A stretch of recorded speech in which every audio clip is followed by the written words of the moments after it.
ان دونوں کی مدد سے بے ہوش لیوی کو اس عمارت میں بنے ہوئے تہخانے میں پہنچا دیا گیا جہاں فرش پر مویشیوں کے چارے کی گاٹھوں کے انبار لگے ہوئے تھے اور فضا میں بھی سردی کے اثرات خاصے کم تھے۔ اس کا کیا کرنا ہے؟ فلسطینی نوجوان نے بے ہوش شخص کو کڑی نظروں سے گھورتے ہوئے عبداللہ سے سوال کیا۔ اس کی دونوں ٹانگیں چیر کر 4 فٹ لمبی ایک لکڑی کے دونوں سروں سے اس کے گھٹنے کس دو اور پھر ٹخنوں کے سہارے اسے الٹا لٹکا دو تاکہ ہوش میں آتے اسے اپنی بے بسی کا پورا احساس ہو سکے۔ اس سے پہلے اس کے لباس کی تلاشی ضرور لے لینا۔ میں نے جلدی سے عربی میں ہی لقمہ دیا۔ تلاشی بعد میں لیتے رہنا، بہتر یہ ہوگا کہ اس کے بدن سے انڈر ویئر کے علاوہ سارا لباس اتار دو۔ عبداللہ بولا۔ نوجوان فلسطینی انہماک اور پھرتی سے اپنے کام میں مصروف ہو گیا۔ دوسرا فلسطینی جس کا نام یوسف تھا عبداللہ سے باتیں کرنے لگا تھا۔ اس کی آوازیں سناٹے میں دور تک سنی جائیں گی؟ عبداللہ اس سے کہہ رہا تھا۔ اگلے مویشی خانے سے ملک رہائش گاہ یہاں سے کافی دور ہے اور پھر اس تہخانے سے بہت کم آواز باہر جائے گی۔ 15 منٹ سے بھی کم عرصے میں بن لیوی کو لباس سے محروم کر کے تہخانے کی چھت سے الٹا لٹکایا جا چکا تھا، مگر پھر بھی وہ ہوش میں نہیں آیا تھا۔ مہدی، ذرا اس کے رخساروں پر تھپڑ تو لگاؤ تاکہ جلدی ہوش میں آ سکے۔ عبداللہ نے جوان سال فلسطینی کو ہدایت کی اور تہخانہ تماچوں کے شور سے گونج اٹھا۔ یہ کوشش برابر ثابت ہوئی اور بن لیوی تھوڑی ہی دیر میں ہوش میں آ گیا۔ خود کو فضا میں سر کے بل معلق اور پھر برہنہ تن پا کر وہ شدید بوکھلاہٹ کا شکار ہو گیا اور ہم لوگوں کی طرف دیکھتے ہوئے جھلائی ہوئی آواز میں بولا، یہ کیا بےہودگی ہے؟ کون ہو تم لوگ؟ ہم اسرائیلی سیکرٹ سروس کا اراکین ہیں اور تمہاری ضیافت پر مامور کر کے یہاں بھیجے گئے ہیں۔ تم چاہتے کیا ہو؟ جولیس گریوی سے حاصل کی ہوئی مائکرو فلمیں کہاں ہیں؟ وہ میں آگے بڑھا چکا ہوں۔ اس مرتبہ اس کا لہجہ خاصا پرسکون تھا۔ شاید وہ صورتحال کا اندازہ لگا کر خود کو آنے والی مشکلات کا مقابلہ کرنے کے لیے تیار کر چکا تھا۔ پیرس میں تمہارے کتنے ساتھی موجود ہیں؟ ایک کو تو پکڑ ہی لائے ہو، باقی کا سراغ بھی لگا لو۔ اس کی کھوپڑی کے نیچے آگ روشن کر دو۔ عبداللہ نے آگے بڑھ کر اس کی پیشانی پر ٹھوکر رسید کرتے ہوئے کہا۔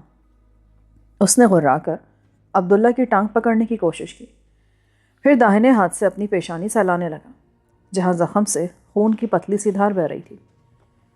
سخت جانی کا مظاہرہ تمہیں بہت مہنگا پڑے گا، بہتر یہی ہوگا کہ جو کچھ پوچھا جا رہا ہے اس کا جواب دیتے چلے جاؤ۔ عبداللہ نے کہا، مجھے اپنا حشر معلوم ہے، سب کچھ اگل دیا تو آرام سے گولی تم میرے دل میں اتار دو گے، اور اگر زبان بند رکھی تو شاید تشدد کے ساتھ میرا خاتمہ ہوگا، اور جب ہر طرح سے مرنا ہی ہے تو میں دوسری صورت کو ترجیح دوں گا۔ وہ بے خوفی سے بولا۔ اتنی دیر میں مہدی برقی ہیٹر آن کر کے اس کے سر کے نیچے رکھ چکا تھا۔ مہدی کے ہٹتے ہی بن لیوی نے ہاتھ مار کر ہیٹر دور پھینک دیا۔ مہدی غراتا ہوا آگے بڑھا اور اس نے بن لیوی کا چہرہ اپنی رانوں کے درمیان میں دبا کر اس کی پسلیوں پر گھونسوں کی یلغار کر دی۔ چہرہ گرفت میں ہونے کے باعث بن لیوی پھڑ پھڑا کر رہ گیا، مگر اس کے منہ سے کوئی چیخ آزاد نہ ہو سکی۔ اس نے اپنے آزاد ہاتھوں سے مہدی کا بدن نوچنے کی کوشش بھی کی جو فوراً ہی معدوم ہو گئی۔ اپنے دل کا غبار نکالنے کے بعد مہدی نے رسی کا ٹکڑا اٹھایا اور بن لیوی کے دونوں ہاتھ اس کی پشت پر جکڑ دیے۔ یوسف نے ہیٹر دوبارہ آن کر کے اس کے سر کے نیچے رکھ دیا تھا۔ تم درندے ہو، بھیڑی ہے، قاتل اور خونی ہو، تمہیں سلوک کی قیمت ادا کرنی ہوگی۔ کتنے فرانک لوگے؟ اکٹھا معاوضہ بتا دینا، کیونکہ ہم گرم سلاخوں سے تمہارا بدن بھی داغیں گے۔ عبداللہ نے سفاکانہ تمسخر کے ساتھ پوچھا۔ بن لیوی کے چہرے پر کرب کی ایک لہر آ کر گزر گئی۔ جولیس گریوی ہم سے مل گیا ہے، اس نے ہمیں سب کچھ بتا دیا ہے۔ تم نے اسے غداری پر اکسایا اور جلد ہی تمہارا سرپرست بھی یہیں آنے والا ہے۔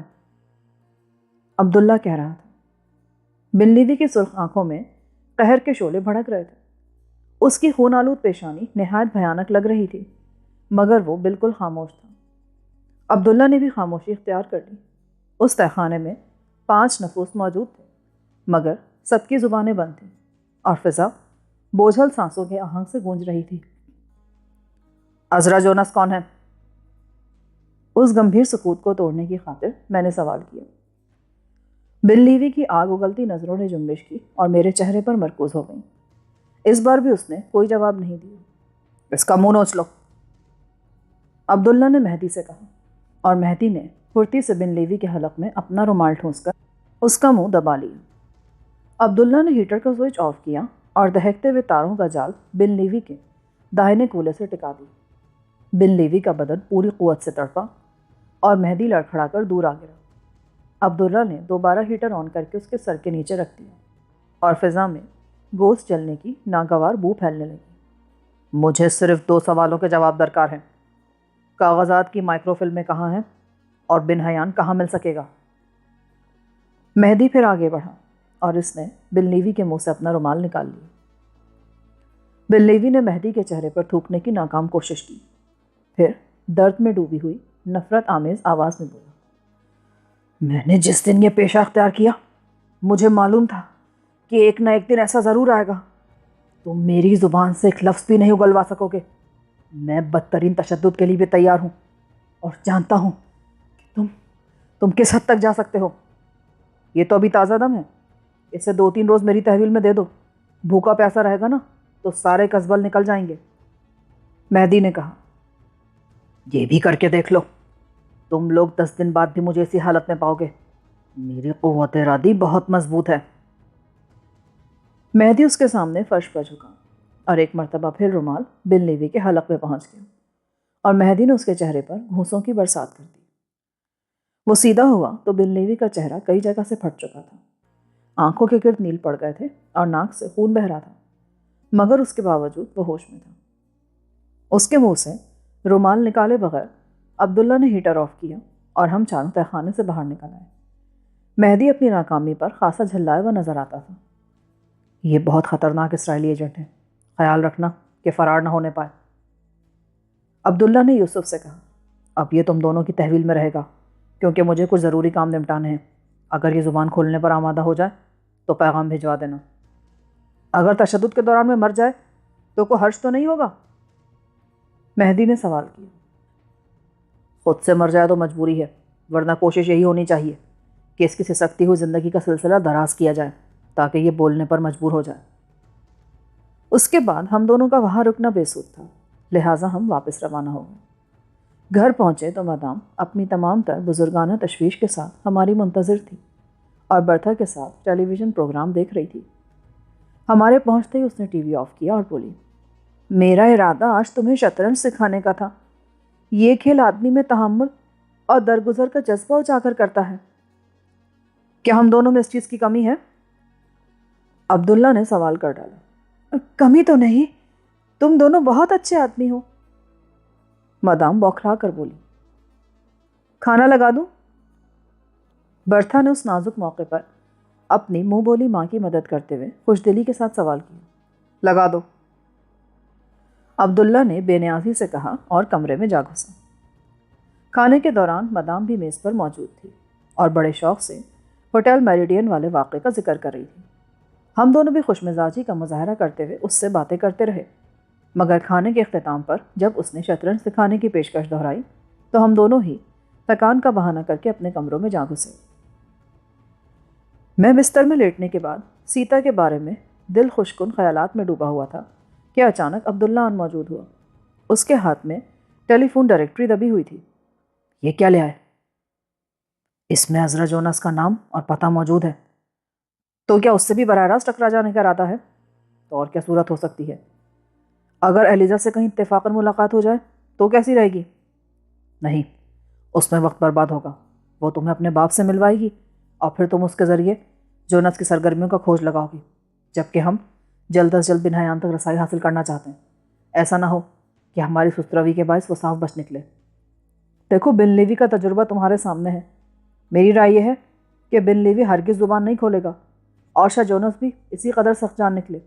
میں تو چاہتا ہوں کہ ایلیزا سے دوستی گاٹ کر اسی سے براہ راست کچھ معلوم کیا جائے۔ یعنی تم اسے اعتماد میں لے لو گے؟ اعتماد میں لینے کا سوال ہی پیدا نہیں ہوتا۔ وہ اپنے باپ سے بدظن معلوم ہوتی ہے۔ فرض کرو کہ میں اسے یہ بتاؤں کہ ایک آدمی نے اس کے باپ کی زندگی تلخ کی ہوئی ہے اور وہ اسے جوانی کی کچھ کوتاہیوں کی بنا پر بلیک میل کر کے بے رحمی سے اپنے اشاروں پر نچاتا ہے، تو وہ لازماً ان لوگوں پر نظر دوڑائے گی جس سے ان کا سخت گیر باپ احترام سے پیش آتا ہے۔ پھر وہ اس شخص کا نام جاننا چاہے گی اور میں نام سے لالمی ظاہر کر کے بن حیان کا حلیہ دہراؤں گا، اور اگر بن حیان جونس سے ملتا رہتا ہے تو ایلیزا مجھے اس کا نام بھی بتا دے گی۔ خاصا طویل منصوبہ ہے، مختصر راستہ بھی تو نظر نہیں آتا۔ جونس کو اغوا کر کے تم قتل تو کر سکتے ہو، مگر اس سے کچھ اگلوا نہیں سکو گے۔ تو پھر چند دن اس کی نگرانی کیوں نہ کی جائے؟ تم اس کی نگرانی کرتے رہو، میں ایلیزا پر کام کرتا ہوں، شاید کسی کو کامیابی ہو ہی جائے۔ ہاں، یہ ممکن ہے۔ اگلی صبح کا پروگرام طے کرنے کے بعد عبداللہ چلا گیا۔ دوسرے دن میں عبداللہ کو گاڑی میں چھوڑ کر جولیس گریوی کے دفتر پہنچ گیا۔ اس نے فوراً ہی مجھے اندر بلوا لیا۔ کچھ بتایا اس نے؟ جولیس نے سامنا ہوتے ہی سوال کیا۔ جو کچھ بتایا وہ بہت خوفناک ہے، وہ سعودیوں کے ساتھ مل گیا ہے۔ میں نے اسے دہشت زدہ کرنے کے لیے کہا۔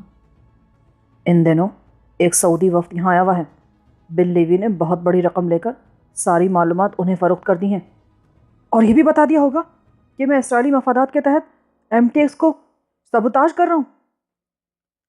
خطیر معاوضہ تو اسی بات پر ملا ہے۔ پھر تو وہ لوگ مذاکرات میں یقیناً یہ سوال بھی اٹھائیں گے۔ میں تو بڑی مشکل میں گرفتار ہو جاؤں گا۔ خود کو تم اس معاہدے سے لا تعلق کر لو، اور جو ہوتا ہے ہونے دو۔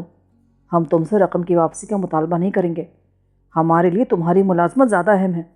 اگر تم برطرف کر دیے گئے تو ہم بڑے خسارے سے دوچار ہو جائیں گے۔ بس یہی ایک صورت ممکن ہے کہ میں رخصت پر چلا جاؤں اور تم بھی اجلاس کے التوا کی کوشش نہ کرو۔ اگر معاہدہ ہو جاتا ہے تو شاید سعودی میرے اس معاملے کو نظر انداز کر دیں۔ تم تو چھٹی پر چلے جاؤ گے، مگر ہم التوا کی پوری کوشش کریں گے۔ MTX سے اسرائیلی مفادات پر کاری ضرب لگتی ہے۔ خدا کے لیے اس وقت یہ معاہدہ ہو جانے دو۔ اگر کسی بھی وجہ سے میرا نام اچھالا گیا تو میں کسی کو منہ دکھانے کے قابل نہیں رہوں گا، اور اپنی کنپٹی پر گولی مار کر خودکشی کر لوں گا۔ میں نے اسے خاصا چکر دیا تھا اور وہ گڑ گڑانے لگا۔ آخرکار میں نے اس سے حتمی وعدہ تو نہیں کیا، البتہ اپنی سی کوشش کرنے کا وعدہ کر لیا تاکہ طیاروں کی فراہمی کا معاہدہ ہو جائے اور اس کے نام پر پردہ پڑا رہے۔ اس سے معلوم ہوا کہ وہ چھٹی کی درخواست دے چکا تھا، جس کی زبانی منظوری مل گئی تھی، اور وہ اگلے روز لاس ویگس کے لیے روانہ ہونے والا تھا۔ واپس آ کر میں نے عبداللہ کو تفصیل سنائی تو وہ فرحت مسرت سے میرے گلے لگ گیا۔ شاید سعودیوں کو یہ علم بھی نہ ہو سکے کہ ہم نے ان کے لیے کتنی بڑی خدمت سر انجام دی ہے، مگر میرا سر فخر سے بلند ہے کہ ہم نے ایک بہت بڑا کام کیا ہے۔ گریوی کے بعد اگلی منزل بن لیوی کی رہائش گاہ تھی۔ عبداللہ کے پاس اس کے فلیٹ کی چابی موجود تھی، لہٰذا ہم نہایت سکون سے اس عالی شان فلیٹ میں داخل ہو گئے۔ دیگر کمروں کے سرسری معائنے کے بعد جب ہم خوابگاہ سے ملک کمرے میں داخل ہوئے تو ہمارا دل باغ باغ ہو گیا۔ وہاں جدید سراغ رسانی میں استعمال ہونے والے بہت سے اہم آلات موجود تھے، جن میں مختصر مگر حساس JB ٹیپ ریکارڈر اور مائکرو فلمیں بنانے والے 2 بیش قیمت کیمرے موجود تھے۔ تلاشی لینے پر ایک میز کی دراز میں سے مائکرو فلموں کے استعمال شدہ 2 رول بھی برآمد ہو گئے، مگر جب عبداللہ نے پہلے رول کو کھولا تو بوکھلا کر اسے واپس لپیٹ دینا پڑا، کیونکہ فلم پر لی ہوئی باریک ترین عبارت روشنی پڑتے ہی غائب ہونے لگی تھی۔ اس کا مقصد یہ تھا کہ وہ تازہ فلم تھی اور ابھی تک ڈیولپ نہیں کی گئی تھی۔ اسی کمرے سے ایک رقعہ بھی ملا جس پر چند پتے درج تھے، مگر اس مکار شخص نے کسی بھی پتے کے ساتھ نام نہیں لکھا تھا۔ ہم فلیٹ سے نکلے تو بہت سی کارآمد چیزوں سے بھرا ہوا ایک تھیلا ہمارے ساتھ تھا۔ مائکرو فلموں کے رول عبداللہ نے احتیاط سے اپنے اوور کوٹ کی جیب میں رکھ لیے تھے، جبکہ پتوں والا کاغذ میرے پاس تھا۔ اس تھیلے کو کار کی ڈکی میں مقفل کرنے کے بعد ہم دونوں ایک فون بوتھ پر پہنچے اور عبداللہ نے سکہ ڈال کر جونس کے گھر کا نمبر ڈائل کیا۔ چند فکروں کے تبادلے کے بعد عبداللہ نے ریسیور رکھ دیا۔ اس کے باپ نے ریسیور اٹھایا تھا۔ ایلیزا کہاں ہے؟ وہ سالہ میرے منہ سے ایلیزا کا نام سنتے ہی کٹ کھننے کتے کی طرح غرانے لگا تھا۔ جب میں نے اسے یہ بتایا کہ میں اس کی سہیلی کا شوہر ہوں تو ذرا نرم پڑا اور بتایا کہ ایلیزا خریداری کے لیے بازار گئی ہوئی ہے۔ یہ تو کوئی بات نہیں ہوئی، پیرس کی بازاروں میں اسے کہاں ڈھونڈا جا سکتا ہے؟ بن لیوی کو ہی دیکھ لیا جائے، پھر جانے سے پہلے کال کر لو، کہیں مہدی نے اس کا کام ہی تمام نہ کر دیا ہو۔ عبداللہ نے اسی بوتھ سے فون کیا اور اپنا نام بتا کر صرف اتنا دریافت کیا کہ مہمان کا کیا حال ہے، اور جواب سن کر ریسیور رکھ دیا۔ زندہ ہے، چلو اسی طرف چلتے ہیں۔ ہم لوگ مویشی خانے پر پہنچے تو وہاں سناٹا طاری تھا۔ گاڑی کا ہارن سن کر یوسف آیا اور اس کے چہرے سے مسرت ظاہر ہو رہی تھی۔ معلوم ہوتا ہے گونگا بول پڑا ہے۔ عبداللہ نے اس کی پشت پر تھپکی دیتے ہوئے کہا، بڑبڑا رہا ہے، اس کی حالت بہت ابتر ہو گئی ہے۔ ایک ہی رات میں یہ حال ہو گیا؟ یہ مہدی کا کارنامہ ہے۔ اس نے طویل کارروائی سے بچتے ہوئے اختصار کی راہ تلاش کی ہے۔ وہ کیسے؟ اس نے پچھلی رات گھونسے مار مار کر بن لیوی کا داہنا جبڑا توڑ دیا، مگر پھر بھی اس کے تیور ماننا پڑے تو مہدی نے 10 تاور دوا دے کر اسے باتھ روم میں بند کر دیا۔ آج صبح 4 بجے نکال کر دوبارہ تہخانے میں الٹا لٹکا دیا گیا ہے۔ اس پر غشی کی کیفیت طاری ہے اور کمزوری کے باعث چوٹیں بھی اپنا اثر دکھا رہی ہیں۔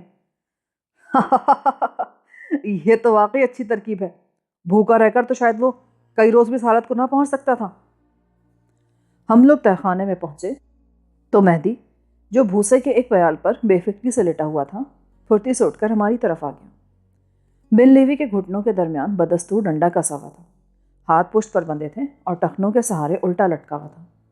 اس کا پورا جسم ورم آلود اور نیلا ہو رہا تھا۔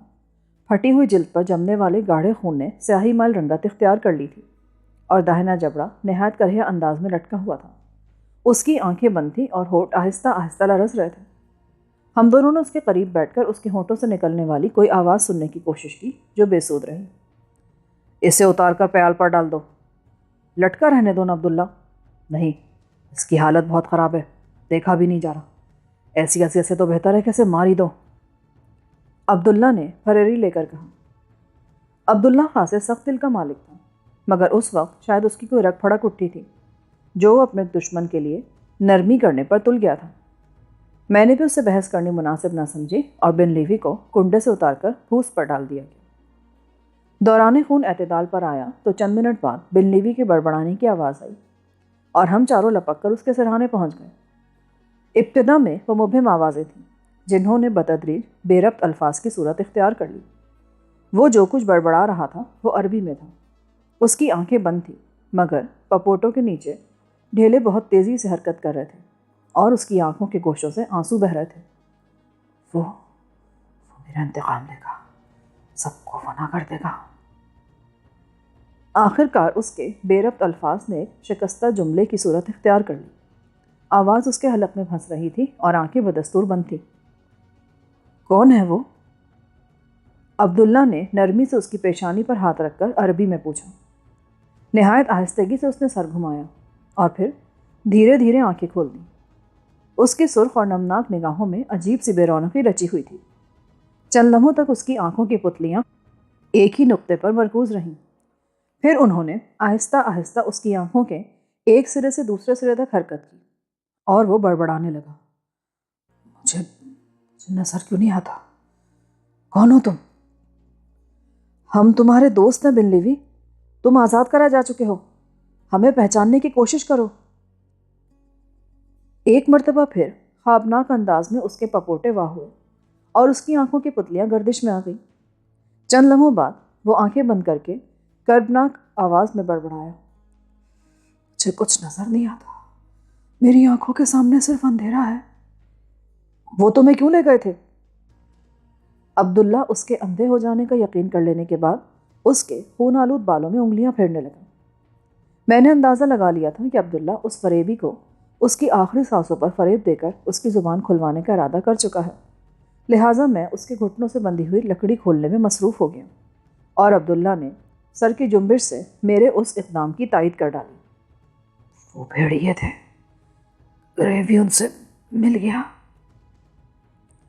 انہوں نے میری رگوں سے زندگی کی رمق چھوڑ دی، وہ ان سے میرا انتقام لے گا۔ تم کس کی بات کر رہے ہو؟ ہمیں بتاؤ، ہم اسے خبر کر دیں گے۔ جونس ان کی بوٹیاں کتوں سے نچوائے گا، وہ میرا آقا ہے، اسے میرا انجام ضرور بتا دینا۔ میں نے آخر تک اس سے دغا نہیں کی۔ وہ غشی کے عالم میں بولا، ہم بن حیان کو بتائیں گے، وہی ان سے نمٹ سکتا ہے۔ تمہیں کچھ نہیں معلوم تمہیں، وہی بن حیان ہے، میں اسی کی بات کر رہا ہوں۔ وہ سر پٹک کر کرب آمیز آواز میں کہا، عبداللہ نے حیرت سے میری جانب دیکھا اور میں سٹپٹا کر رہ گیا۔ میں نے بن حیان کو بہت قریب سے دیکھا تھا اور جونس کو بھی۔ ان دونوں میں دور دور تک جسمانی مماثلت نہیں تھی۔ مجھے یقین ہو گیا کہ بن لیوی کا دماغ چل گیا ہے۔ عذرا جونس تو بزدل ہے، وہ کہاں انتقام لینے کا اہل ہے؟ میں نے قدر سکوت کے بعد عربی میں کہا، وہ اس کا بڑا بھائی ابراہم جونس ہے، وہی بن حیان ہے، وہی صحراؤں کا قہر ہے جو مجھے اس حال کو پہنچانے والوں پر ٹوٹ پڑے گا۔ اس نے فرط جذبات سے کانپتی ہوئی رقت آمیز آواز میں شکستہ الفاظ کے سہارے کہا اور کرہانے لگا۔ بن لیوی کے الفاظ پر میرا دل خوشی سے اچھل پڑا۔ میرا دشمن ابراہم جونس تھا، جس کی بھتیجی نیس ایئرپورٹ پر کافی دیر تک میرے پہلو میں بیٹھی رہی تھی۔ اپنے دشمن سے انتقام کا یہ پہلو بہت لذت انگیز اور پرسرور تھا۔ عبداللہ بن لیوی کے سرہانے سے اٹھ گیا اور مہدی سے بولا، اس پر جان کرنے کی کیفیت طاری ہے، میرے لیے اب یہ بیکار ہو چکا ہے، بہتر ہوگا اسے اذیت سے نجات دلا کر کسی گڑھے میں دبا دو۔ بن لیوی نے ایک ہلکی سی چیخ مار کر اپنی بے نور آنکھیں کھول دیں اور پیال سے اٹھنا چاہا، مگر مہدی نے دونوں ہاتھوں میں اس کی گردن دبوچ کر اسے دوبارہ پیال پر ڈال دیا۔ مہدی کے ہاتھوں کے سکڑتے ہوئے حلقے میں بن لیوی کا بدن بری طرح تڑپا اور پھر چند ہی سیکنڈ میں بے جان ہو گیا۔ عبداللہ میرا ہاتھ تھام کر تہخانے سے نکاسی کے راستے کی طرف چل دیے۔ مہدی اور یوسف بن لیوی کی لاش کے پاس ہی رک گئے تھے۔ صورتحال نے نہایت تیزی کے ساتھ ایک سنسنی خیز رخ اختیار کیا تھا۔ سچی بات تو یہ تھی کہ مجھے بن لیوی کی زبان سے کوئی بھی کارآمد نکتہ اگلوانے کی امید نہیں تھی، مگر عبداللہ اور اس کے ساتھی اسرائیلیوں کو بہت قریب سے جانتے تھے۔ انہیں معلوم تھا کہ ان مکار لوگوں کو کس طرح زیر کرنا ممکن ہے۔ یہی وجہ تھی کہ مہدی جیسے جواں سال اور جوشیلے لڑکے نے بن لیوی جیسے خراٹ کو ایک ہی رات میں ہوا سے اس قدر بیگانہ کر دیا کہ وہ دوست اور دشمن کی تمیز کھو بیٹھا، اور پھر اس نے عبداللہ کے بہلاوے میں آ کر اس راز سے پردہ اٹھا دیا جس کا تجسس مجھے مہینوں سے پریشان کیے ہوا تھا۔ وہ ابو خالد کے روپ میں مشرق وسطی کے سرزمین پر میرے سامنے آیا۔ وہاں وہ حکمران کا ایک سفاک اور عیار مشیر تھا، اور مجھے اس نے اپنے زرخرید غلام کی طرح استعمال کرنے کی کوشش کی تھی۔ وہاں میں نے نامساعد حالات کے باوجود اس کے گرگوں کے لیے خفیہ طور پر ایسی دشواریاں پیدا کی کہ میری روانگی کے بعد وہاں ان کا شیرازہ بری طرح بکھر کر رہ گیا، مگر میں پھر بھی اپنی مشکلات پر حاوی نہ ہو سکا اور چند مخصوص مقاصد کے اعلی کار کے طور پر اسرائیل کی سرزمین پر پہنچا دیا گیا۔ وہاں ابو خالد کا ایک نیا روپ میرے سامنے آیا۔ وہ اسرائیل کے 1200 خلقوں میں بن حیان کے نام سے پہچانا جاتا تھا، اور کم و بیش ہر ایک اہم معاملے میں کہیں نہ کہیں اور کسی نہ کسی طرح اس کا نام ضرور شامل ہوتا تھا۔ اسرائیل میں بن حیان محض ایک سایہ تھا جسے اس کے ہم وطن عقیدت کی حد تک چاہتے تھے، کیونکہ وہ فلسطینی باشندوں کی لاشوں کے انبار پر تعمیر کیے جانے والے جدید اور وسیع تر اسرائیل کے معماروں میں شمار کیا جاتا تھا۔ لوگ محض اس کا نام اور نام سے وابستہ ناقابل یقین ولول انگیز کہانیاں ہی سنا کرتے تھے۔ اس کو دیکھنے والوں کی تعداد لاکھوں کی آبادی میں نہ ہونے کے برابر تھی، اور اب میں اس کے اپنے مسکن سے ہزاروں میل کی مسافت طے کرنے کے بعد پیرس پہنچا تو وہاں بن لیوی نے اس کے تیسرے روپ کا انکشاف کیا تھا۔ پیرس میں وہ نہ ابو خالد رہا تھا نہ بن حیان، بلکہ وہاں وہ ابراہم جونس تھا۔ بن لیوی کے الفاظ میں ابراہم جونس اس کا آقا تھا، صحراؤں کا قہر تھا، اور میرے لیے موقع پیدا ہو چکا تھا کہ میں عقائد کے غرور میں مبتلا اس جیتے جاگتے فتنے کو مٹی میں مسل دوں اور صحراؤں کے قہر کو بے وطنی کی حالت میں کسی بنجر اور ویران ٹیلے میں دفن کر دوں، تاکہ اس کا شیطانی دماغ انسانی لہو کی ہولی کھیلنے کے نت نئے منصوبوں کو جنم نہ دے سکے۔ کیا سوچ رہے ہو؟ مویشی خانے کے تہخانے سے باہر آنے کے بعد عبداللہ نے میری خاموشی پر مجھے ٹوک دیا۔ ابراہم جونس کے بارے میں غور کر رہا ہوں۔ کیوں بے وقوف بناتے ہو؟ یہ کیوں نہیں کہتے کہ اس کی آڑ میں ایلیزا جونس کے بارے میں سوچ رہے ہو؟ وہ تو ہے ہی سی قابل کہ اس کے بارے میں سوچ سوچ کر کافی وقت خوشگوار طریقے پر گزارا جا سکتا ہے، مگر فی الحال میں اسے بھولا ہوا ہوں۔ اسے نہ بھولنا، اپنی جمالیاتی حس کو انتقامی جذبے سے مغلوب نہ ہونے دو۔ ہو سکتا ہے کہ ہم اس لڑکی کے سہارے ابراہم تک رسائی حاصل کر سکیں۔ وہ بہت معصوم اور بے باک لڑکی ہے۔ بالکل غلط، تم نے محض اس کے حسن سے متاثر ہو کر یہ بات سمجھ لی ہے، ورنہ وہ نہ معصوم ہے اور نہ بے باک۔ تم تو یوں دعویٰ کر رہے ہو جیسے مدت سے اسے جانتے ہو۔ معصوم ہوتی نا تو ماں باپ کی لا علمی میں سگریٹ نوشی کی لت کا شکار نہ ہوتی، اور اگر بے باک ہوتی تو اپنے باپ کے سامنے ڈنکے کی چوٹ پر دھوئیں کے مرغولے اڑاتی۔ تم تو قلندر ہو، اور قلندر ہی رہو تو بہتر ہے۔ میں لڑکیوں کے بارے میں تم سے زیادہ جانتا ہوں، اور ان کے بارے میں میرے اندازے اکثر درست ثابت ہوتے ہیں۔ تمہیں تو عورت خور کہا جانا چاہیے۔ تم نے فلورا سے دوستی کی، اور وہ بیچاری پروانے کی طرح تم پر نثار ہو گئی۔ مارلن سے محبت کے دو بول بولے تو وہ نحس کے اسپتال میں گھائل پڑی ہے۔ مارجوری پر ہمدردی کی نگاہ ڈالی تو وہ بھی جان سے گئی۔ بھلا تم سے زیادہ تجربہ کس کو ہو سکتا ہے؟ اور اب شاید ایلیزا کی باری ہے۔ تم نے صبح ڈائریکٹری میں اس کا فون نمبر دیکھا تھا نا؟ ہاں دیکھا تو تھا۔ پتہ یاد ہے؟ پورا پتہ تو یاد نہیں، چاہو تو کسی ہوٹل میں ڈائریکٹری سے تلاش کیے لیتے ہیں۔ ویسے وہ سینٹ جرمین کے علاقے کا نمبر تھا، راستے میں پڑے گا؟ نہیں، وہ علاقہ دریا سین کے اس پار شہر کے جنوبی حصے میں ہے، جبکہ ہم دریا عبور کیے بغیر مادام فے کے مہمان خانے پر پہنچ سکتے ہیں۔ مگر مجھے تو یاد پڑتا ہے کہ ہم نے ادھر آتے ہوئے دریا عبور کیا تھا۔ مادام فے پرنسس پارک کے علاقے میں رہتی ہے، وہاں سے ہم نے پونڈ ڈی آتویل پر دریا عبور کیا تھا، اور ہیلی پیڈ کے متوازی وکٹر بولیوار سے شہر کے جنوبی حصے کا طویل چکر لگاتے ہوئے گرینڈ پیلس کے قریب پھر شمالی حصے میں آ گئے تھے۔ اب مجھے تنہا شہر کی خاک چھاننا ہوگی، میرے لیے تمام حدود عربہ جاننا نہایت ضروری ہو گیا ہے۔ چاہو تو ان مقامات کا تعارف بھی کرا دوں جہاں تم ایلیزا کے ساتھ خوشگوار وقت گزار سکو۔ ابھی خاصا دن پڑا ہے، ایلیزا کا رخ کرنے سے پہلے تھوڑی سی تفریح ہو جائے تو کیا حرج ہے؟